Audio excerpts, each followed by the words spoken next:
Government of India act 1919. ఈ act కూడా India గవర్నెన్స్కి సంబంధించి బ్రిటిష్ పార్లమెంట్ పాస్ చేసిన యాక్ట్. ఈ యాక్ట్ ఎందుకు పాస్ చేశారు? There are some strong reasons. ఏంటా రీజన్స్? ఇండియాలో బ్రిటిష్ మీద పొలిటికల్ ప్రెషర్ ఎక్కువైంది. Indian National Congress self governance కోసం ఫైట్ చేస్తోంది. దీన్నే సెల్ఫ్ రూల్ ఆర్ స్వరాజ్ అంటారు. ఇండియాని మేమే రూల్ చేసుకుంటాం, మాకు పవర్ ఇచ్చేయండి అని దాని మీనింగ్. అండ్ ఆల్సో 1914 నుండి 1918 వరకు వరల్డ్ వార్ 1 జరిగింది కదా. ఆ వార్లో 13 lakhsకి పైగా ఇండియన్ సోల్జర్స్ బ్రిటిష్ తరపున ఫైట్ చేశారు. అంత ఎఫర్ట్స్ పెట్టారు. వార్లో చాలా మంది ఇండియన్ సోల్జర్స్ చనిపోయారు కూడా. మరి దానికి రివార్డ్ ఉండాలి కదా. సో మన వాళ్ళు పొలిటికల్గా రివార్డ్ ఎక్స్పెక్ట్ చేస్తున్నారు, అంటే సెల్ఫ్ గవర్నెన్స్ ఎక్స్పెక్ట్ చేస్తున్నారు. అదే టైంలో 1917లో రష్యన్ రెవల్యూషన్ జరిగింది. రష్యాలో పీపుల్ కింగ్ని పవర్ నుండి దించేసి డెమోక్రసీ తీసుకొచ్చారు. రష్యన్ రెవల్యూషన్ ఇండియన్స్కి కూడా ఇన్స్పిరేషన్. ఇండియాలో కూడా అలా జరుగుతుందేమో అని బ్రిటిష్ ఆలోచనలో పడింది. సో ఈ reasons, Indian National Congress self governance demand చేయడం, ఇండియన్ సోల్జర్స్ బ్రిటన్ తరపున వరల్డ్ వార్ 1లో పార్టిసిపేట్ చేయడం, అండ్ రష్యాలో లాగా ఇండియాలో రివల్యూషన్ వస్తుందేమో అనే భయం. ఈ రీజన్స్ వల్ల 1917లో అప్పటి సెక్రటరీ ఆఫ్ స్టేట్ ఎడ్విన్ మాంటాగ్యూ ఇండియన్స్కి ఒక డిక్లరేషన్ ఇచ్చాడు. డిక్లరేషన్ అంటే ప్రామిస్ లాంటిది. ఆ డిక్లరేషన్ ప్రకారం ఇండియాలో మెల్లమెల్లగా రెస్పాన్సిబుల్ గవర్నమెంట్ ఇంట్రడ్యూస్ చేస్తాం అనుంది. రెస్పాన్సిబుల్ గవర్నమెంట్ అంటే పీపుల్ ద్వారా ఎలక్ట్ అయిన గవర్నమెంట్. ఆ గవర్నమెంట్ పీపుల్కి రెస్పాన్సిబుల్గా ఉండాలి. సో ఇచ్చిన మాట ప్రకారం secretary of state Edwin Montagu and viceroy Chelmsford ఇద్దరూ కలిసి ఇండియా గవర్నెన్స్లో ఈ రిఫార్మ్స్ కావాలి అని బ్రిటిష్ పార్లమెంట్కి రికమెండ్ చేశారు. దాన్ని మాంటాగ్యూ చెమ్స్ఫోర్డ్ రిపోర్ట్ అంటారు. బ్రిటిష్ పార్లమెంట్ 1919లో ఆ రికమెండేషన్స్ని అప్రూవ్ చేసి government of India act 1919 pass చేసింది. అందుకే ఈ యాక్ట్ని మాంటాగ్యూ చెమ్స్ఫోర్డ్ రిఫార్మ్స్ అని కూడా అంటారు. ఈ వీడియోలో 1919 యాక్ట్ ఏం రిఫార్మ్స్ తీసుకొచ్చిందో చూద్దాం, అండ్ ఈ యాక్ట్లో ఉన్న పాజిటివ్స్ అండ్ డ్రాబ్యాక్స్ కూడా అనలైజ్ చేద్దాం. ఈ ఛానల్ కొత్తగా చూస్తున్నట్టయితే ఈ వీడియో అయ్యాక ఛానల్లో ఉన్న మిగతా వీడియోస్ కూడా చూడండి. ఛానల్ మీకు హెల్ప్ అవుతుంది అనుకుంటే సబ్స్క్రైబ్ చేసుకోండి. అండ్ ఈ వీడియో లాస్ట్లో MCQs ఇచ్చాను, ఆన్సర్స్ కామెంట్ చేయండి. స్టార్ట్ చేద్దామా? హలో ఆల్, నేను Balu Praveen Kumar. Welcome to new polity. Government of India act 1919. Act ఎందుకు పాస్ చేశారో చెప్పాను. ఇప్పుడు యాక్ట్లో ఉన్న ఇంపార్టెంట్ ప్రొవిజన్స్ చూడాలి. ఈ ప్రొవిజన్స్ 3 హెడ్డింగ్స్ కింద నేర్పిస్తాను. 1. Changes at the central level. 2. Changes at the provincial level. And 3rd, other important provisions. First, changes at central level. Central లెవెల్లో central executive and central legislative council అని 2 ఉంటాయి. Central executive మొత్తం British India administration చూసుకుంటుంది, and central legislature ఇండియాకి కావాల్సిన loss pass చేస్తుంది. ఈ act వల్ల వచ్చిన చేంజెస్ అర్థం కావాలంటే ఈ యాక్ట్కి ముందు ఎలా ఉందో క్లారిటీ ఉండాలి. సో 1919కి ముందు సెంట్రల్ లెవెల్లో గవర్నమెంట్ ఎలా ఉందో ఒకసారి బ్రీఫ్గా చూసి 1919లో ఎలా చేంజ్ అయిందో చూద్దాం. 1919కి ముందు సెంట్రల్ ఎగ్జిక్యూటివ్లో viceroy and 6 executive council members ఉండేవాళ్ళు. ఎగ్జిక్యూటివ్ కౌన్సిల్లో ఒకరు ఇండియన్. ఇది ఎగ్జిక్యూటివ్ సంగతి. లెజిస్లేచర్ చూస్తే లెజిస్లేటివ్ కౌన్సిల్లో 60 మెంబర్స్ ఉండేవాళ్ళు. కొంతమందిని వైస్రాయ్ నామినేట్ చేస్తే ఇంకొంతమందిని ప్రొవిన్షియల్ కౌన్సిల్స్ ఎలక్ట్ చేసేవి. ఇదంతా ప్రీవియస్ వీడియోలో చెప్పాను, గుర్తుంది కదా. ఇది 1919కి ముందు ఇలా ఉండేది. 1919 యాక్ట్ చాలా చేంజెస్ తీసుకొచ్చింది.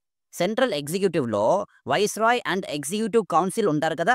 1919 యాక్ట్ ప్రకారం వైస్రాయ్ కౌన్సిల్లో ఉన్న 6 మెంబర్స్లో 3 మెంబర్స్ ఇండియన్స్ అయి ఉండాలి. ఇంతకుముందు ఒక ఇండియన్ ఉండేవారు, ఇప్పుడు 3 ఇండియన్స్ అయ్యారు. ఇది సెంట్రల్ ఎగ్జిక్యూటివ్లో వచ్చిన చేంజ్. సెంట్రల్ లెజిస్లేచర్ చూస్తే ఇక్కడ సెంట్రల్ లెజిస్లేటివ్ కౌన్సిల్ ప్లేస్లో బైకామరలిజం ఇంట్రడ్యూస్ చేశారు. బైకామరలిజం అంటే 2 houses అని అర్థం.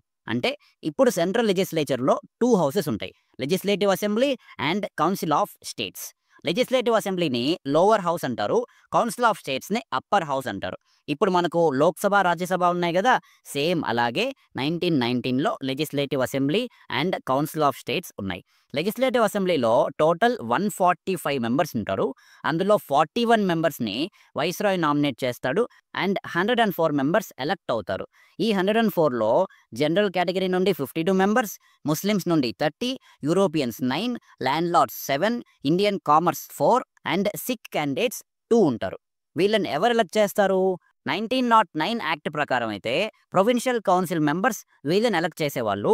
బట్ 1919 యాక్ట్ ప్రకారం వీళ్ళని డైరెక్ట్గా పీపుల్ ఎలక్ట్ చేస్తారు. పీపుల్ అంటే అందరూ కాదు, కొంతమందికి మాత్రమే ఓటు ఉంటుంది. ప్రాపర్టీ ఉండి ట్యాక్స్ పే చేసే వాళ్ళకి, ఎడ్యుకేటెడ్‌కి మాత్రమే ఓటు ఇచ్చారు. ఆ కొంతమంది ఓటర్స్ లెజిస్లేటివ్ అసెంబ్లీలో ఈ 104 మెంబర్స్‌ని ఎలక్ట్ చేస్తారు. వీళ్ళలో జనరల్ తప్ప మిగతా అన్ని కేటగిరీస్‌కి సెపరేట్ ఎలక్టరేట్స్ ఇచ్చారు. సెపరేట్ ఎలక్టరేట్ అంటే ఏంటి అనేది ప్రీవియస్ వీడియోలో చెప్పాను. ఇక్కడ ఒకసారి బ్రీఫ్‌గా టచ్ చేద్దాం. ఫర్ ఎగ్జాంపుల్ 6 తీసుకుంటే 6కి సంబంధించిన సీట్ నుండి సిక్ క్యాండిడేట్స్ మాత్రమే పోటీ చేయాలి. సిక్ ఓటర్స్ మాత్రమే ఓటు వేసి వాళ్ళని ఎలక్ట్ చేస్తారు. ఇది సెపరేట్ ఎలక్టరేట్ అంటే. 1909 యాక్ట్‌లో ముస్లిమ్స్‌కి సెపరేట్ ఎలక్టరేట్స్ ఇచ్చారు. 1919 యాక్ట్‌లో మిగతా కమ్యూనిటీస్‌కి సెపరేట్ ఎలక్టరేట్స్ ఎక్స్‌చేంజ్ చేశారు. లెజిస్లేటివ్ అసెంబ్లీలో మెంబర్స్‌కి 3 ఇయర్స్ టెన్యూర్ ఉంటుంది. అంటే ఒకసారి మెంబర్ అయితే 3 ఇయర్స్ వరకు కంటిన్యూ అవ్వచ్చు. క్లియర్ కదా!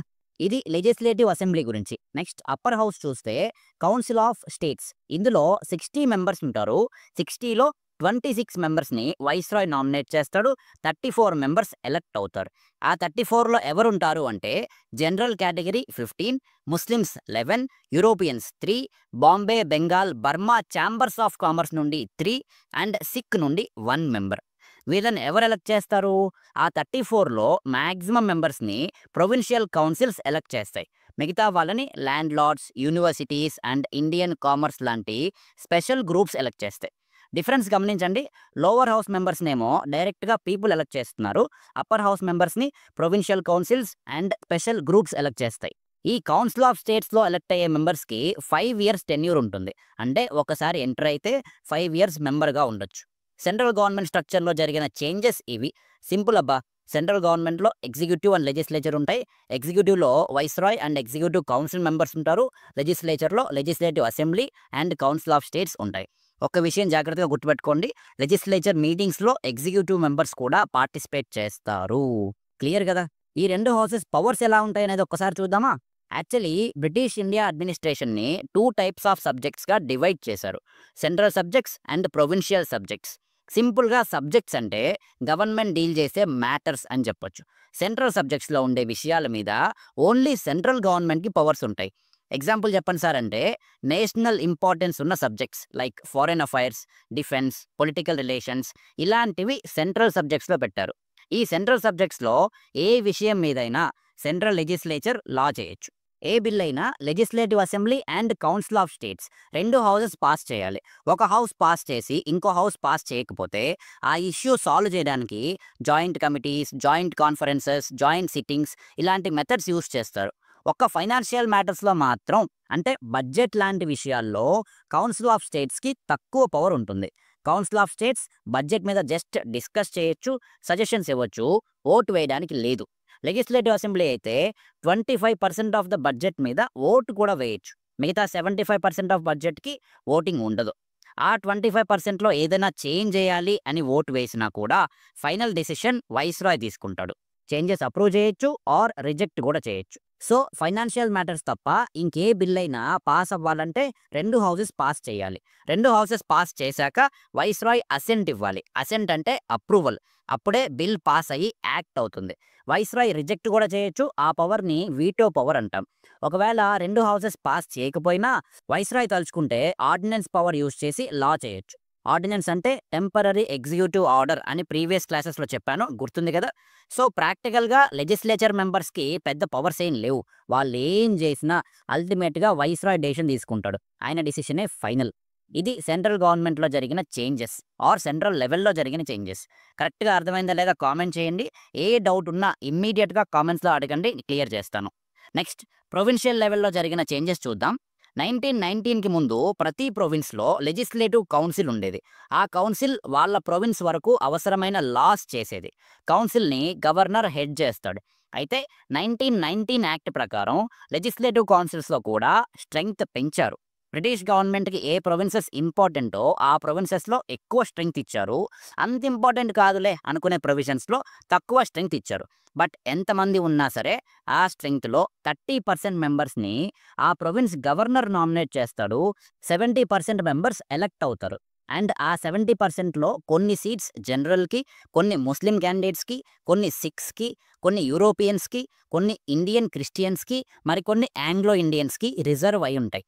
జనరల్ తప్ప మిగతా కమ్యూనిటీస్కి సెపరేట్ ఎలక్టరేట్స్ ఇచ్చారు. వీళ్ళందరినీ డైరెక్ట్గా పీపుల్ ఎలక్ట్ చేస్తారు. పీపుల్ అంటే అందరూ కాదు, ప్రాపర్టీ ఉండి ట్యాక్స్ పే చేస్తున్న వాళ్ళు, ఎడ్యుకేటెడ్ మాత్రమే ఓటు వేస్తారు. ఇక్కడి వరకు అర్థమైందా?